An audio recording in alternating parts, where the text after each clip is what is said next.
Now for today's speaker. Jamie Mitchum is a native of beautiful and historic Charleston, South Carolina. Following high school, he enlisted in the U.S. Army and retired 25 years later as a Master Sergeant. From 2014 to 20, Jamie was a cemetery director for the National Cemetery Administration, Department of Veterans Affairs. In this capacity, he was honored to direct burial services for over 15,000 veterans and spouses at 5 national cemeteries throughout our nation, including the Marietta and Georgia National Cemeteries north of Atlanta. Heeding the advice given to him in July 1974 during a chance encounter with former Vice President Spiro Agnew, he graduated KSU December 2022, History and Public History, and continues to use his hard-earned GI Bill as a full-time graduate student at Georgia State University, working towards his Master's in Historic Preservation and Public History. Welcome, Jamie.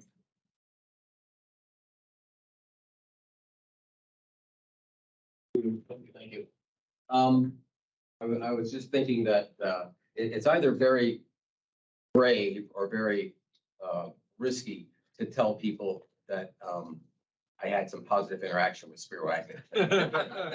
Anybody knows anything about Spiro Agnew?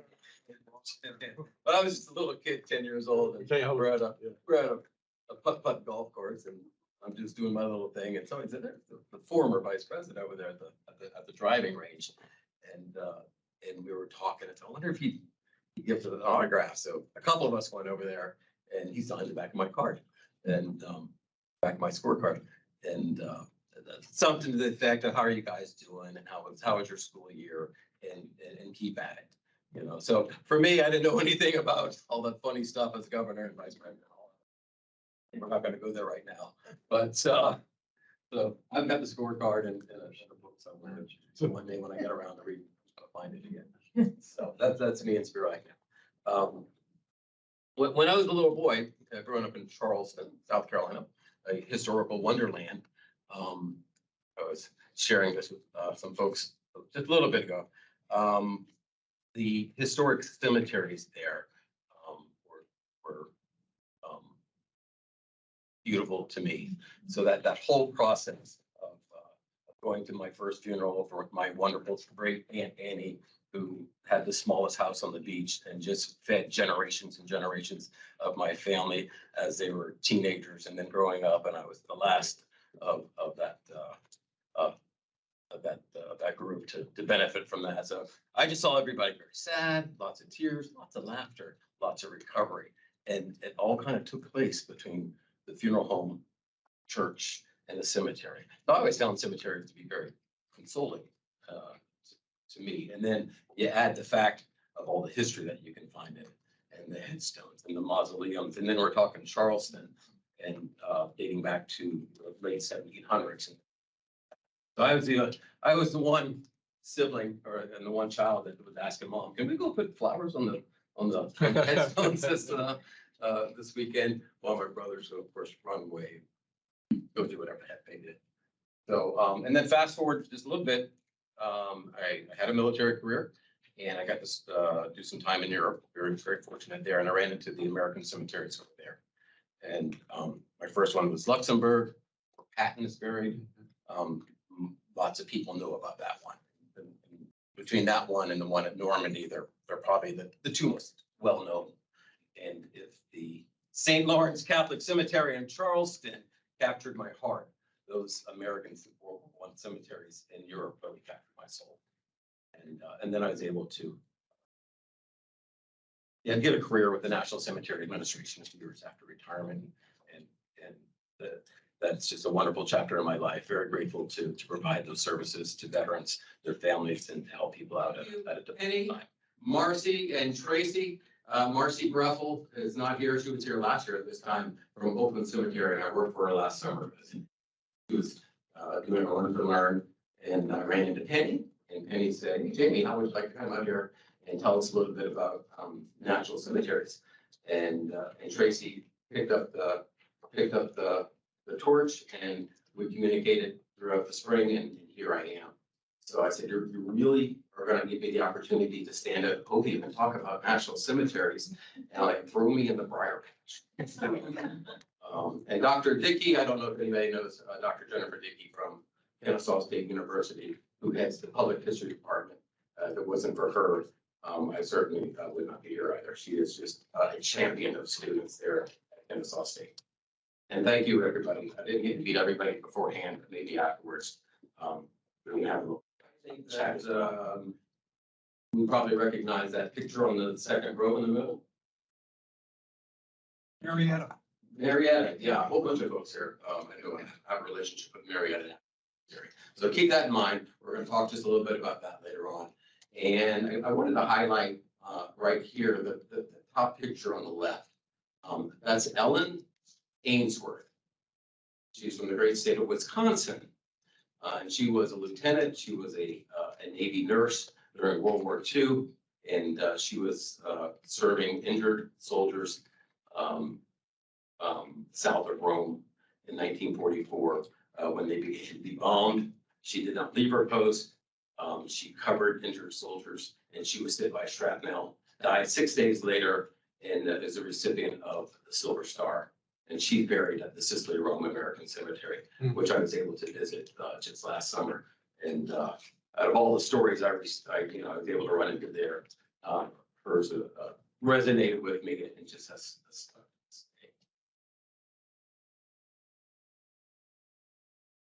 In this cemetery, just going kind of clockwise, we have Jefferson Barracks National Cemetery. We have the Florence American Cemetery up there in Florence, Italy. We have the most beautiful woman that you'll ever see. That's Mary, my wife. And then we have Vicksburg National Cemetery, Arlington National Cemetery, in Fall Bloom in Milledgeville State Cemetery. Is that southeast of here? Ish. West-ish. Yeah, thank you. So let's kind of talk about where national cemeteries came from. I'm willing to think that most people here have heard of a place called Arlington National Cemetery. Yeah, anybody visited there? Yeah, what type of feelings, emotions, thoughts, memories, or facts might we know about Arlington? Already leave? A home, it's worth it. Yeah, the mansion, And the soldier. unknown soldier, Kennedy's. the Kennedys. It might be probably our most prestigious cemetery. Is it the largest? History. No, History? not large. Is it the oldest? No. No, you guys are good. Okay. So we're gonna find out a little bit more about Arlington in just a little bit. What other cemeteries? National cemeteries. We got Marietta. Just rattle off one or two that you may have gone to or know about.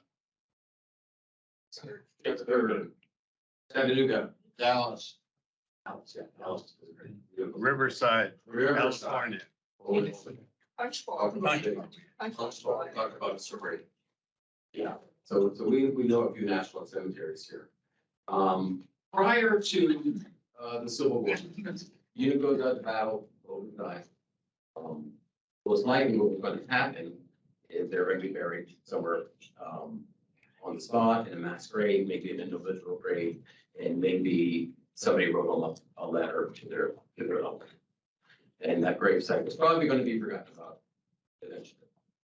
The Civil War comes about, and the amount of death in the Civil War is just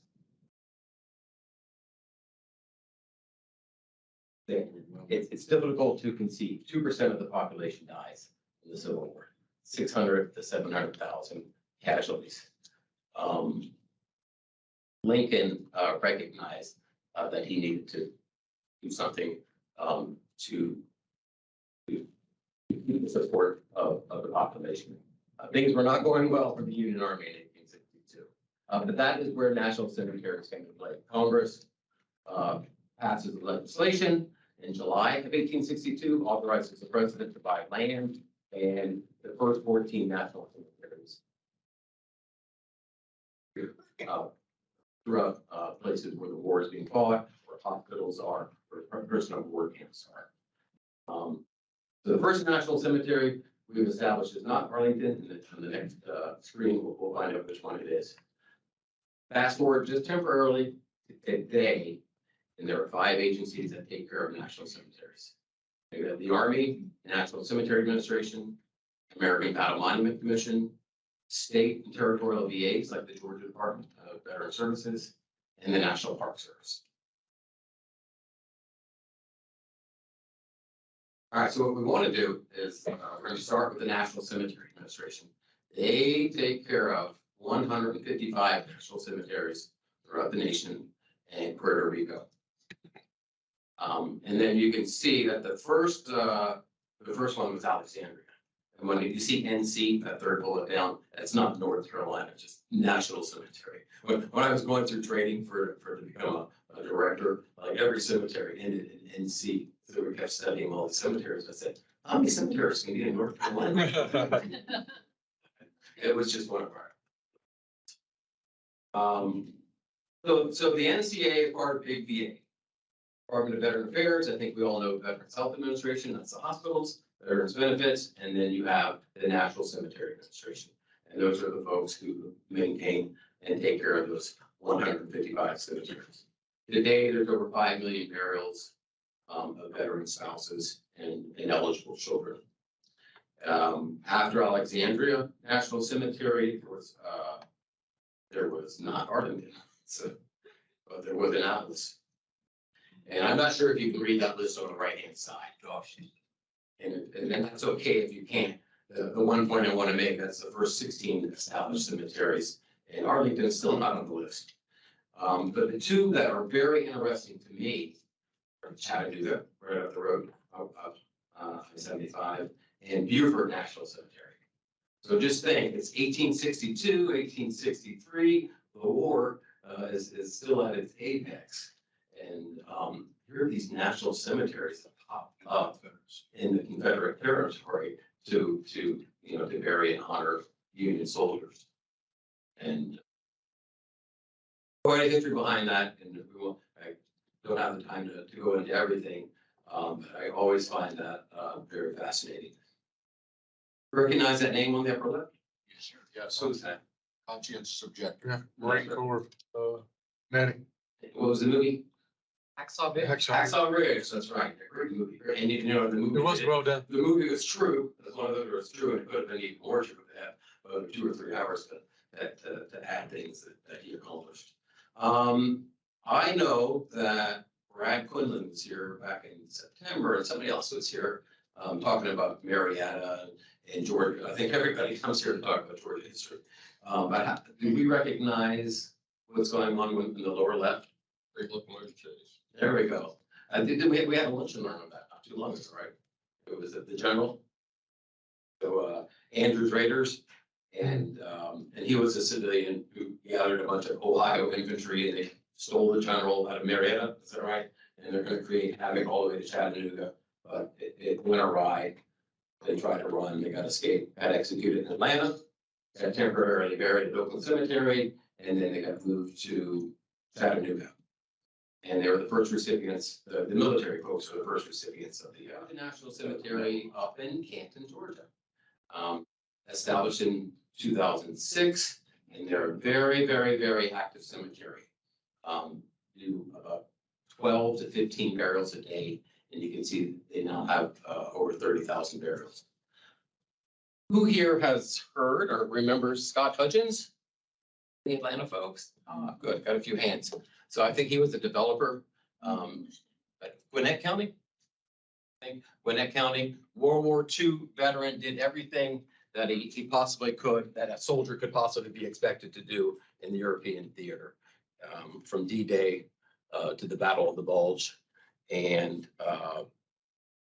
liberating some concentration camps, going into Austria, returning home and serving his community. So a big developer, and he returns to Europe in the 1990s during that 50-year anniversary of the war. And he certainly visited the Normandy American Cemetery and was quite inspired. He knew a lot of folks in the cemetery that he had served with. And Marietta was full. The VA was looking for land to build another cemetery. And he said, I'm gonna take care of that problem for him. And, so he donates 780 acres. But it wasn't that easy. Just, the government's really good. If they need something from you, they're gonna get it, right? If you try to give Uncle Sam something, they don't know how to handle that. It was a Herculean effort on his part. And he had to call in a lot of favors, including the last name there. I think you'll recognize that name. Anybody who's been to Georgia for a year or two. Yeah, Max Cleland. And so I know he talked to Max and he talked to, who knows whomever else, but they made that happen. So the land got donated right before he passed away in 2000. Is that right, Ramon? So, and Max Cleland, just to refresh in our memory, he was a senator from the state of Georgia. He was the Secretary of Veteran Affairs for a while. He was the Secretary of the American Battle Monuments Commission, and probably more prominently that, he was a Vietnam veteran and a triple amputee.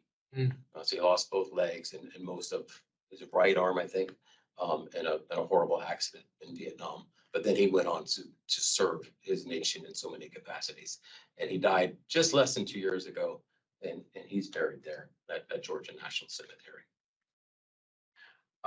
So like I said, there were today, I checked the schedule, there are 13 folks, 14 veterans and family members that the staff up there at Georgia National Cemetery is taking care of today. And people used to, I told them I was getting ready to be a cemetery director, and oh, that's really good for you. At this point in your career, you're gonna have a nice quiet life, and you'll probably cut a little grass and talk to a few people who are visiting. And yeah, we're gonna do that. But I just want to read a paragraph that kind of talks about what goes on there on a daily basis. So the cemetery opened its gates in 2006 and currently has over 30,000 interments. Veterans, spouses of veterans, and certain dependent children are eligible for burial. On a typical day, 11 to 17 services and burials take place. The cemetery takes on a life of its own. Veteran volunteers greet each family that arrives for a burial. Permanent staff lead families to a service location where uniformed service members perform military honors. As taps echoes throughout the fields and families share final prayers, the field crew performs the honored labor of burying each casket or urn with the utmost of dignity. Ground crew professionals mow, trim, set headstones, and maintain the cemetery to perfection. Behind the scenes, logistic and administrative activities occur at a rampant pace. Many family members return regularly to visit their loved one's gravesite.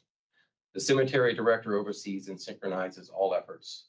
On a typical day, over 40 full-time staff, volunteers, contractors, and honor guard members combine to make each family welcomed and comforted on what can be a most difficult day. So that's not the quiet little job I thought I was getting myself into, but it is the most gratifying experience. And we've talked about Marietta Cemetery and other lunch and learns. But let me remind you of a few neat things about Marietta, just north of Atlanta. So a man named Henry Cole was a Northerner, and he was living in Marietta, and he's in the railroad business. So he'd been there throughout the 1840s, 1850s, doing well since that this whole area is built on railroads. The war breaks out. His allegiance is to the Union, but he stays here in Georgia, and he gets arrested for espionage, and he probably was trading secrets or something. I'm not sure to what degree, but nonetheless, he goes to a prison camp in Sullivan's Island, South Carolina. He's not treated very well, hangs out there for 9 months, gets released, comes home just in time for the war to end. But he's not very bitter, and he sees the horrible casualty rate and the death that's everywhere. And he tries to donate 23 acres for both Union and Confederate dead. So politics of the day just couldn't agree to that. And so what he does end up doing, he sells that property to the Union Army for $1. And that was 1866. 1869, casualties from Chickamauga, Atlanta, as far as way as Shiloh. They come to Marietta and they begin the burial process or the reburial, permanent burial process there. Today, Marietta National Cemetery has service members from every war, including the Revolutionary War, War of 1812, Mexican-American War, even those ones before the Civil War. They were moved there at different times throughout the life of the cemetery. There's actually a guy there, I wish I knew his name. He was a veteran of the American Revolution, the War of 1812, and he was the governor of Georgia for a term or two. I should have his name memorized, but that's a gray hair, that's right. So just a million stories here, but I'm only going to go to two quick ones. E. Stevenson, I think Brad covered that back in September, but that's Emma Stevenson, and she was a slave in 1863. She gets her freedom as Sherman is doing his thing through Tennessee and coming into Georgia. She follows that army, and is nursing Union soldiers who are wounded in battle. And there's a lot of documentation that talks about Emma and her contributions to the Union Army. If you ever go to the Kennesaw State National Park site and you see the film that they show, to kind of tell you what went on for that battle, she's featured there. So she dies of some camp diseases. I'm not sure which one, but she dies there in July of 1864, and is buried amongst the soldiers she got to care for. On the left-hand side, we see James Curtis Terrence. James was a corpsman. Actually, he's a hospital nurse, but he served as a corpsman with Marines in Vietnam, and he was killed while performing his duty, helping wounded Marines in the foxholes, going from position to position, and he took a grenade and died in Vietnam. Came home, was buried in 1968. Almost 20, whatever my math is, between 1968 and 1994. In 1994, his father, a World War II veteran, passed away, and they actually share the same gravesite. So that's the same headstone. It's James Curtis is on the front, James Isaac, his name is on the back, but they share the same gravesite. And there's at least 3 instances there at Marietta that tell that same story. Vietnam veteran casualties killed in action who share graves with their World War II parent. Let's travel far west, and we're going to go to outside of Seattle, the Tahoma National Cemetery. This came into existence in 1998, and already they have almost nearly 70,000 interments. Now, most of the folks who are buried here are veterans, whether they served for 2 years, they served for 22 years, they served for 32 years. They got out with a very positive discharge, and so they and their spouse are now eligible for burial in a national cemetery if they wish to be. Anybody, well, you can see, I think it's already written there, but there's Mount Rainier straight down Veterans Avenue. Now, on a good day, you can almost reach up and touch her from the flagpole, and that's about 35 miles away. But on a typical Northwest day, when the clouds come in, you don't even know it's there. But on a nice day, she's a pretty addition as she looks over the cemetery and pays homage to those folks. Let me tell a story about the headstone on the left. Andrew McConnell, on September 14th, 2009, I was working for United States Africa Command in Stuttgart, Germany. And the headquarters for U.S. Africa Command was in Germany. It just started up a few months prior, maybe a year or so prior. And one of my additional jobs was casualty coordinator. We didn't get a lot of casualties. It wasn't, hostile activity taking place on the continent of Africa. But I got a call one day, September 14th, and it said, "Hey, I need to tell you about a Sergeant McConnell who died, who was killed earlier by IED in Afghanistan." And I thought, we don't have any soldiers in Afghanistan. I think you need to call the European command on the other side of Stuttgart. And he said his father is in your command. Yeah, I knew who Colonel McConnell was. So, we get a chaplain, we get a casualty assistance officer, we let the commander know, we make all the phone calls. And 8 o'clock that night, somebody was knocking on the door of the McConnell residence and passing on that news. At the same time, somebody was knocking on the door of Mrs. Andrew McConnell, who lived in Washington State, and sharing that sad news with her. And then there are also two sisters who were at college, university, at places throughout the United States, and a sister living there in Germany. So the next day, a lot of phone calls, a lot of paperwork. My office just shut down and completely supported the McConnell family. And we were able to get Colonel McConnell on a transport plane with his son's remains going to Dover, Delaware, and met Andrew. I tell that story thousands of times and I still get choked up, so.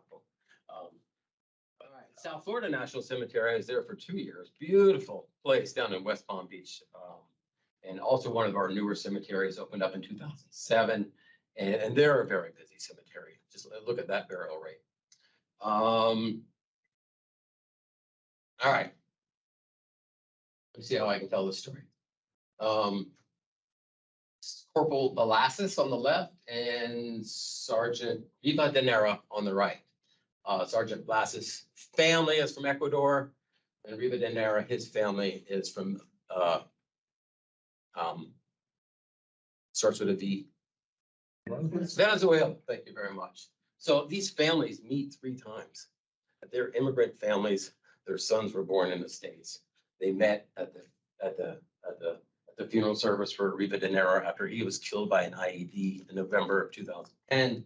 They come back a month later and they meet at the service for Belassis, who was also killed by an IED. It's about the same location in Afghanistan. But the first time they met was Thanksgiving 2009, right before the unit deployed at Fort Campbell, Kentucky, home of the 101st Airborne. And I think of that and I hear these immigrant families whose first American-born sons joined the Army, and they met on the most American of holidays. And then, of course, they met 2 other times. So that's who we at the NCA have the honor to take care of. All right, this one is a little bit lighter. I went to Sacramento, that Valley National Cemetery, somewhere between Sacramento and the Bay Area, and served those folks for 2 years. And beautiful place. The 2 cemeteries around the Bay had filled up, and this was desperately needed. And the VA opened it up in 2006. So lots of stories to tell, but here's a easy-hearted one. Lee Greenwood, I'm proud to be an American.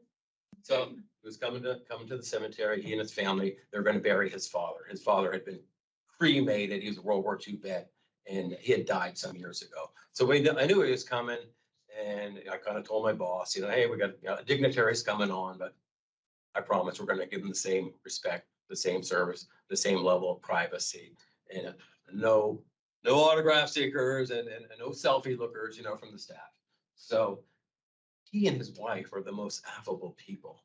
And we did the service, and they started asking me questions. Where you from? How you doing? Really appreciate what you do. And I told him, hey, see the interment. There's Caesar's over there. He's an Air Force vet. He's going to help take care of you for the rest of the burial. Mrs. Greenwood goes right over to Caesar. How are you, Caesar? It's really good to meet you. We're so proud to be here with you. And but by the end of that visit, there was a lot of autographs, and a lot of selfies, but nobody asked him to sing. So my boss up in Oakland said, "How did I go today? Everything was good. Everybody behaved themselves." Yes, sir. We all behaved ourselves. But just that was one of the more fun days as a cemetery director. All right, so we're finally getting to Arlington, and the Arlington is run by the United States Army. The United States Army runs 2 national cemeteries, Arlington and the Soldiers' Home cemetery somewhere in the footprint of Washington DC. Arlington is actually the 21st established national cemetery, 1864. Certainly there's 400,000 plus burials there today. How many presidents are there? Name one. Yeah. And John Kennedy, and somebody got it right. So that's William Howard Taft is certainly there, but that's it. So there's only two presidents there, but over 400 Medal of Honor recipients, and I don't know how many generals and admirals and soldiers who have just really heroic stories there. So who owned Arlington at the time of the Civil War? General Lee. Yeah, and the Custis family was married to originally, and at the time of the Civil War, Lee. Please. Lee. Very good. So we'll trying to put that in chronological order. Martha Custis Washington inherited this land from her father. Martha bequeaths it to her son, and it goes to her grandson, and then it goes to her great granddaughter by the name of Mary Custis, who marries and becomes Mary Custis Lee, Robert E. Lee's wife. So this land belongs to Robert E. Lee through marriage at the time of the Civil War. The war breaks out, and the Civil War breaks out, and the Union Army says, we need that. We need that because it was such a strategic piece of land. A good piece of artillery could knock out the White House and the Capitol. So Lee was off serving. He was already the commander of Virginia troops. And Mrs. Lee was there, and some Union lieutenant comes up to her one day and says, ma'am, we're basically coming to take Arlington. And you might want to think about leaving. And she was distraught and she was upset and all this other stuff, but she goes to Richmond, and indeed the army takes over Arlington Mansion, right? And all that land. So the story goes, the next years they owe taxes on it. She sent somebody, Mrs. Lee sent somebody to Washington to pay the taxes, and they said, nope, we need the owner to show up. So they're trying to get Mrs. Lee there, not to arrest her or anything, but to kind of humiliate her. So she didn't do that. So the Union, thinks they really own this land now, or at least they said they did. It is a war. And in 1864, Montgomery Meigs decides to do burials on Arlington property. One, they needed to figure more places to do more burials, but two, it was a little vindictive. Mhm. Montgomery Meigs was a big time general in charge of the quartermaster. He and Lee knew each other. They're in Mexico together, and by now the war had drug on for 3 years, 3 really bloody, nasty years, and Montgomery Meigs is pissed at Lee, so he starts burying people on his property and turns it into a cemetery. And supposedly he buries officers in Mrs. Lee's rose garden. I don't know about that. Maybe I probably did it. But anyway, so they started doing lots of burials. Tomb of the Unknown Soldier, lots of it's very iconic. There are 3 unknown soldiers who were there. At one time there was 4, right? So there's somebody from World War I, World War II, Korea. There was somebody there from Vietnam. They were able to identify who that was, Lieutenant Blassie, and his family said, "Hey, can we move him to Jefferson Barracks National Cemetery in St. Louis?" So now there are 3, and I think we all know all kinds of traditional stories about the guards who perform that duty 24 hours a day in all kinds of weather. Sir, so how did they finally resolve title of that property for Arlington? Or Yeah, is it so still unresolved. You mean like property running out? Well, I mean, Or who owns what? yeah, did Congress say, okay, well, we're sorry, it was wartime and we're gonna compensate you I with think they a did. dollar or something, but Oh, the Lee family? yes. Yeah. Thank you for reminding me of that. 1868 to 1872, Lee's son, I'll just call him Mr. Lee, so Custis Lee, I think his first name is Custis. So he is fighting this in the court system. and he goes through he makes it up to the Supreme Court. The Supreme Court looks at the whole case and says, yeah, Union Army, United States government, yeah, you did the wrong thing here. This property belongs to the Lees. But of course, it's been filled with thousands of burials. So Custis Lee goes to Washington, pays the $92 tax bill. Here you go, here's your $92 tax bill.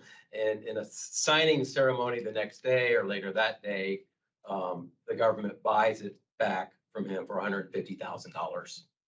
And the person who oversaw that ceremony, somebody by the name of Robert Todd Lincoln, the then Secretary of War, President Lincoln's son. So thanks for reminding me. I forgot to tell the rest of that It's story. not changed hands to the cemetery, the regular cemetery administration. Those two little cemeteries, one big, one small in the district or near the district, you know, are owned by the Army. That's not their business. Yeah, I only have theories of tradition. Okay. Right now, if you get buried in Arlington, I'm gonna get to you, man. Yeah, very prestigious, of course. You know, lots of people want to be buried, want grandpa to be at Arlington. But if your grandpa dies today and he is eligible for burial there, you're thinking 3 to 6 months, maybe on it with good timing to be buried there. And that's just the facts of life. But you're gonna get a heck of a service. You got the 3rd Infantry Division looking sharp, graveside service right there. And not saying you don't get great service at a national cemetery, but those services take place at a shelter. The honor guards do their thing at the shelter, and then the burial usually takes place once the family is gone. Still a very wonderful service, but and just tradition. If you want to talk theories and thoughts afterwards, I'd be glad to do that, ma'am. Oh, I did. Thanks for that too. And that's Jackie Onassis Kennedy, and that's an interesting twist of events. So she was a widow, right? So her spouse was a veteran of the United States Navy. He dies. He's buried at Arlington. She's eligible for burial. In 1960, or whenever she died, 1994, I think, or about that time period, the rules at that time said if the widow remarried, you'll lose your eligibility. But when Jackie Onassis Kennedy's family said, we sure would like her to be buried there, Congress said, okay, and they changed the rule. So they said, a divorce terminates the eligibility, but a remarriage does not. So, and now they apply it across the board. But as we say, all veterans are equal. Some veterans are more equal than others. Talk about a set of cemeteries very near and dear to me. Of course, they all are. Here are the American Battle Monument Commission cemeteries overseas. World War I, World War II, and they were established, of course, right after World War I, 1923. Why are there American service members in Europe and Manila and North Africa? Did the United States government abandon them? Did the Army say it's going to cost too much to bring you home? Let's just build pretty cemeteries and leave them there? What happened is they gave the next of kin the decision. So after World War I, folks are buried and interred in all kinds of temporary cemeteries, near battlefields throughout Europe. And I think there was 125,000 American casualties in World War I. And of course, they're all in Europe. And that was what they decided to do. They wrote a letter to the next of kin, and they said, here are your 3 choices. If you want your loved one to be brought home, we'll do that, government expense, and we'll bring them to the cemetery you tell us to. If you want him to stay exactly where he is, we'll talk to host nation and see if we can leave him exactly where he is buried. And if you want him to be buried in a cemetery that will be built specifically to honor their deeds in France and Belgium, you have that choice too. So it's about 1/3, 2/3. 1/3 said, yeah, please leave my loved one in France, in Belgium, and 2/3 said, can you please ship him home? So it was, I think it was a win-win situation. And why would a family leave their loved one in a foreign property or, a foreign nation? The kind of the sentimental thought of they're lying and resting with the service members, their buddies that they died with on the soil that they protected or defended and liberated. Teddy Roosevelt, President Teddy Roosevelt, one of his sons, I don't remember which one, was killed in World War I in an aerial. He got shot down. And the Germans buried him. Full military honors. They knew who he was, check dog tag, paperwork, records, uniform. This is the former president's son. So there's pictures of them doing military honors and they bury him. And they wanted those pictures to be, well known. So I can't remember what village, but he's in France somewhere. And the former president said, yeah, I want my son to stay there. And this really influenced a large number of other American families to say, well, the president thinks this is a real honorable, neat thing to do. So do we. So that kind of increased the popularity, if you will. And some people think, wow, how could you leave your loved one over there? But if you go over and visit these cemeteries, they're about the most honorable place on earth. And what happened during the 1930s is the government paid for Gold Star Mother pilgrimages to these cemeteries, to the 8 World War I cemeteries where these soldiers were buried. Men and women, there were men and women there, mainly men, of course. But they passed that legislation in the 1920s. And during the Depression of the 1930s, when money was tight, they saw to it. If you wanted to go and visit your loved one in the cemetery, you got first-class service all the way there. The rest of the story, there were African-American mothers who did that, and they did not receive first-class service. And they get to France, and the French people are saying, what the hell's going on here? And you Americans are some funny people, So that's just, that's some unfortunate, difficult history that there is. All the service members were buried, regardless of race, regardless of religion, and regardless of rank, right? One right after the other. So in these cemeteries, there never was any type of segregation, except for George Patton, who is buried in front of all his troops. But, that's a different story. So Helen Fairchild, she's buried at the Somme American Cemetery, northern France. She was a nurse, and she died as she was exposed to gas, and she had given her mask to an injured soldier in the hospital, and she ends up dying from gas exposure. These two ladies, Gladys and Dorothy, and it's Cromwell, they're twins. They are from blue blood in New York City. Their father is like president of the American New York Life Insurance Company. The brother really has the title of head honcho of the stock exchange. And these two ladies, with a portfolio bigger than all of us combined, we're going to volunteer. And they go over to France, and they are right behind the front lines, taking care of soldiers. Bombardment every day, artillery. All those horrific injuries that happened in that war, they're exposed to it. And there's all kinds of accounts of them, just performing their duty admirably, honorably, meticulously, day and night. The war ends November 11th, 1918. So they're there to help clean up lots of injured soldiers. And in January, they hop on a ship in Bordeaux, France, and they're getting ready to go back home. And the two twin sisters committed suicide together. He jumped off the ship, and they found their bodies a little while later. But they had written notes and letters and stuff, but they just said, we're going back to New York City to live in the Hamptons.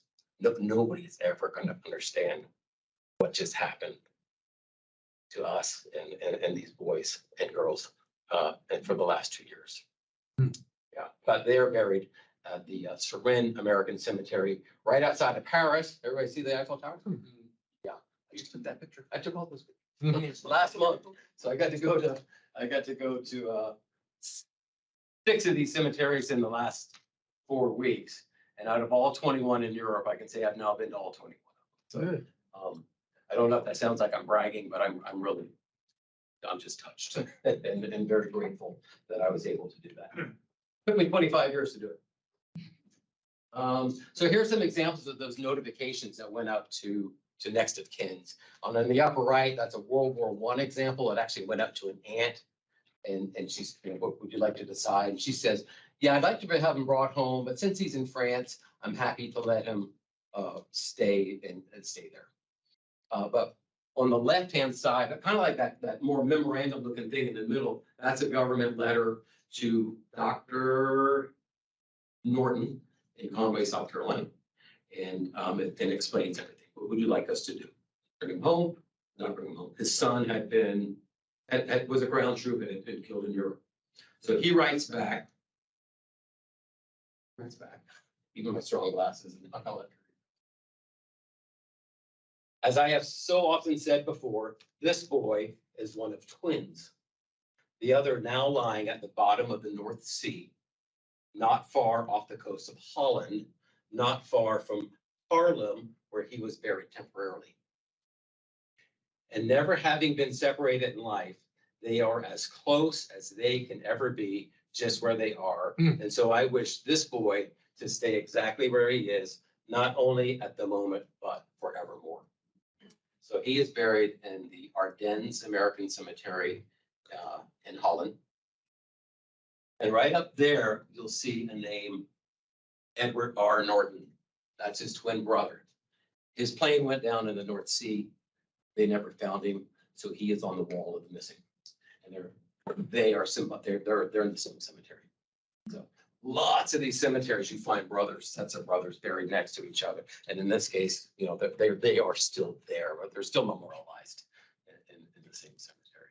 So another touching cemetery, another story, and I can do here in a minute or two. Take a look. Take a look. Take a look. And voila. The Oliver Reed story, the Ollie Reed family story. Ollie Reed Sr. is a colonel. Ollie Reed Jr. is a lieutenant. It's 1944, January 1944. They take a family photo on the right-hand side. There's senior, there's junior, and there's the third. Ollie Reed Sr. was killed. I think that says July 30th. Close to it, July 30th, 1944, in France, about a month and a half, 2 months after D-Day. His son, Lieutenant Junior, who graduated from West Point in 1942, was killed in Italy 3 weeks prior to his father being killed. Meanwhile, at home, the wife and the daughter-in-law are sharing the same house in Manhattan, Kansas. And on August 13th at 6 o'clock, I'm not sure what time, but August 13th for sure, a telegram arrives. And that's how they did in those days, right? Somebody delivers a telegram. On behalf of the Secretary of Defense, we're very sorry to announce that your husband, Oliver Sr., was killed in battle. So they go and they start consoling each other like you would. A half hour later, another knock on the door, the second telegram arrives. Of course, you know, same message for Ollie Reed Jr.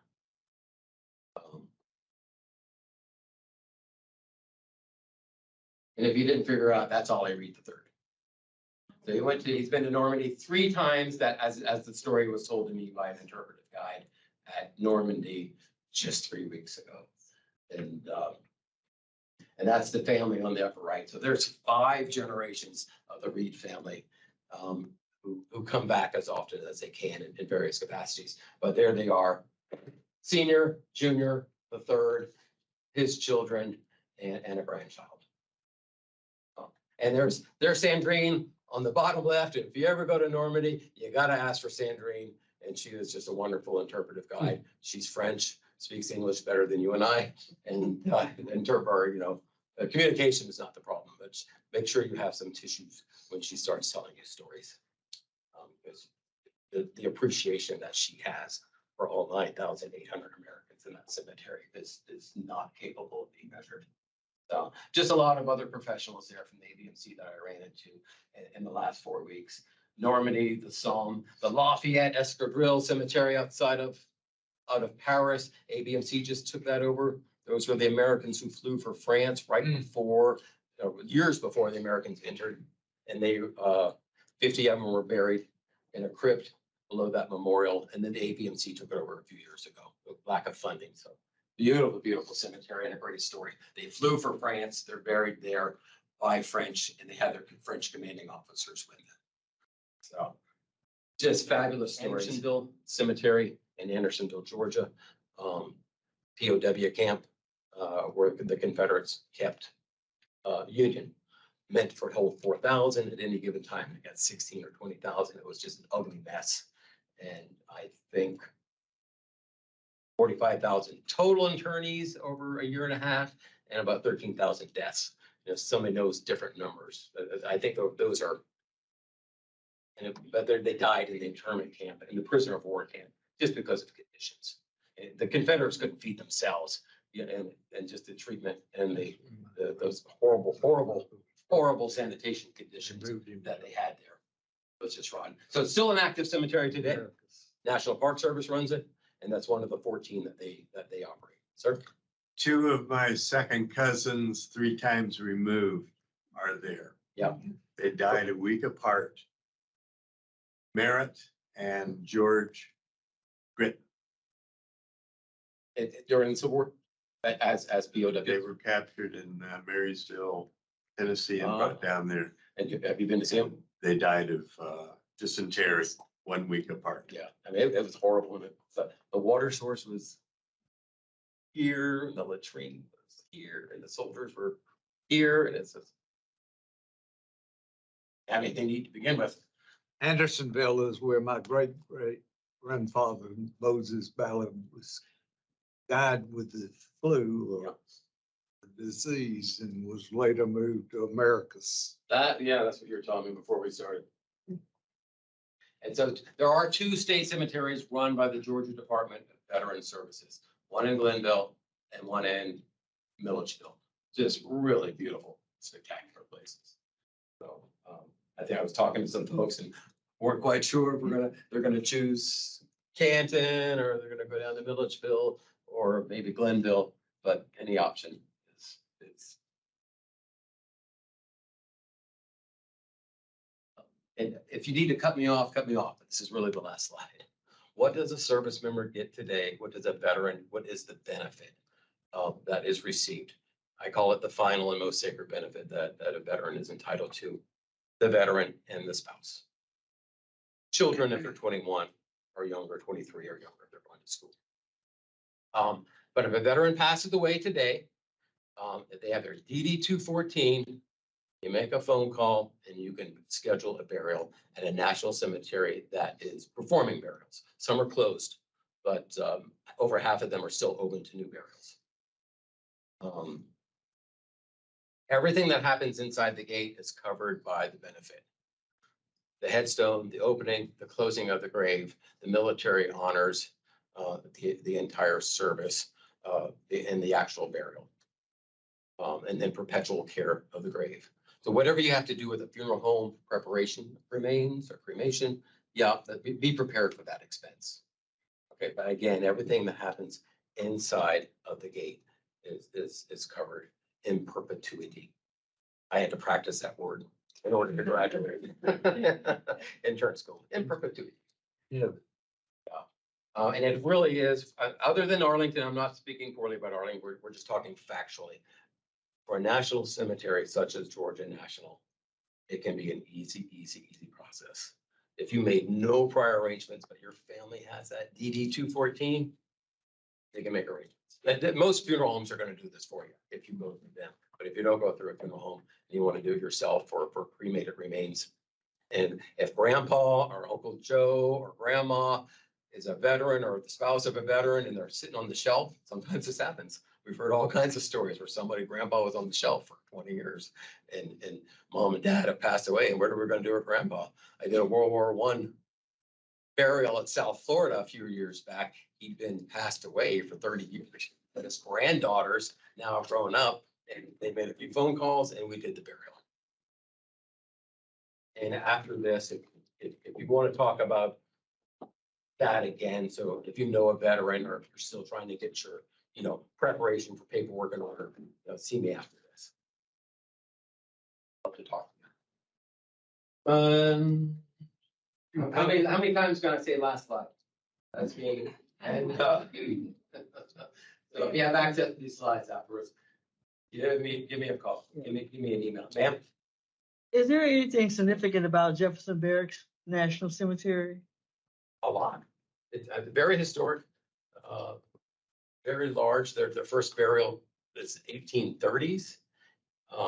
There was a military installation there, so they did some burials, and then it opened up as a national cemetery soon after the Civil War. So there's a lot of history here, but they're one of the 5 busiest of the 155 national cemeteries. They do about 30 to 35 burials a day. And it's well, have you been there? Yeah, I'm from St. Louis. Oh, you're from St. Louis. Okay. I trained there for a year, Okay. on and off. I go there quite often to do all kinds of things. One day we're writing correspondence to a congressman, and the next day we're cleaning toilets, like a good director should. To know how to do everything that takes place on the cemetery. But I buried my first veteran at Jefferson Barracks, grave site 1QQ 1207. But I'd love to talk about Jefferson Barracks after this too. You mentioned the Honolulu Cemetery. Yeah, the one, what's it called? Punch bowl. The Punch Bowl, that's right. And that's kind of a mix. You've got the American Battle Monument Commission has a memorial there. And then the National Cemetery Administration runs the cemetery. And so many folks from places like the USS Oklahoma and the Arizona unknowns were buried there. It's a very active cemetery today. But the Department of Defense, POW, MIA identification team, the folks who find unknown remains, do as much DNA testing as they can to figure out if they can identify, and then contact families to see if they would like to, leave the veteran where they are or move them elsewhere. They're very active at that cemetery because of that. They're World War II and so much burns unidentified at the time, but today's technology is helping. So this is the last. Very Slide. nice. So I was, if you ever go to Europe, and there are 21 national cemeteries in Europe. There's one in Manila. There's one in the Philippines. There is one in Mexico City. But if you're in Europe and you're just driving around northern France, Belgium, right behind the D-Day beaches, of course, it wasn't just the Americans. The British fought valiantly and they kicked butt, and the Canadians did too, and the Polish and the French resistance. But there are military cemeteries all over France. So you got Canadian cemetery there, British, you have German cemeteries all over the place as well. And those are pretty, after all these years, it's a pretty neat experience to go and see where our admirers and where they're buried. And they all have a different character, a different story. And all I can say is, as quite objectively as I can, nobody takes care of their cemeteries as well as the Americans. We get teased about that, but oh well. But beautiful places, and once again, I'm spotted with a beautiful woman down there in the middle. And that was in Italy, Orvieto, Italy. And we were renting this place on a mountain, and somebody said, "Oh, there's a British cemetery down there." "Oh, where's it at?" It took me 3 hours to find it. There they are. And then there's these signs like, Canadian cemetery 400 meters away. Don't go there unless you have like tractor tires. But they're all very well maintained. So, this is in Bonny, a very, very tiny town in France. And of course, it's just an obelisk, and it lists the 15, 16 folks who died in that town of less than 500 people who died in World War I, all over the United Kingdom, France, Belgium, Germany. That scene is repeated town after town after town. But if you were in a British regiment, And, 2,000 of you came from Cambridge and a bad day at the Psalm, 1,800 are dead. And I can't say that happened to Cambridge, the United Kingdom, but that happened repeatedly in many other places. Like entire towns were wiped out in a single day or a week or a month or something like that. All right, I've overstayed my time lot, and thank you so much. And I'll be glad to stay afterwards and just chit chat. And I hope somebody learned one thing or two.